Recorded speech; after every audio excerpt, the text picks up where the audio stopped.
وتحتفل بالمرة الأولى بعيد النصر في 23 ديسمبر 1957. وفي المناسبة يغني عبد الحليم من تأليف عبد الفتاح مصطفى وتلحين محمد الموجي تحت راية بورسعيد. وتتوالى الأحداث، وتقوم الوحدة بين مصر وسوريا، ويشدو عبد الحليم بأغنية حبيب الملايين لإسماعيل الحبروك وكمال الطويل، كما يشارك مجموعة المتألقات من زميلاته في أداء عمل فني كبير هو الوطن الأكبر من ألحان عبد الوهاب.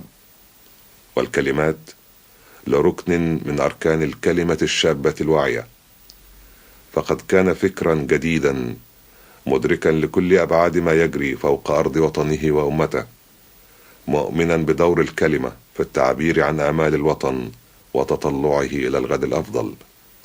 إنه أحمد شفيق كامل.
وطني يا مالي بحبك قلبي، وطني يا وطني الشعب العربي، وطني يا مالي بحبك قلبي، وطني يا وطني الشعب العربي، اللي ناديت بالوحدة الكبرى بعد ما شفت جمال الثورة.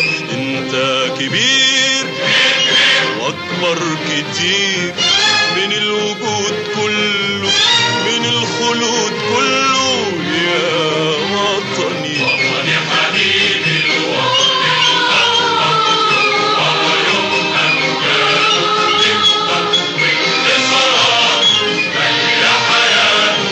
وطني بيكبر وبيتحرر، وطني وطني وطني يا زاحف لانتصاراتك يلي حياة المجد حياتك. وطني يا زاحف لانتصاراتك يلي حياة المجد حياتك. في فلسطين وجنوبنا السائر حنكمل لك حرياتك. في فلسطين وجنوبنا السائر حنكمل لك حرياتك. احنا وطن يحمي ولا يهدد، احنا وطن بيصون ما يبدد. وطن المجد يا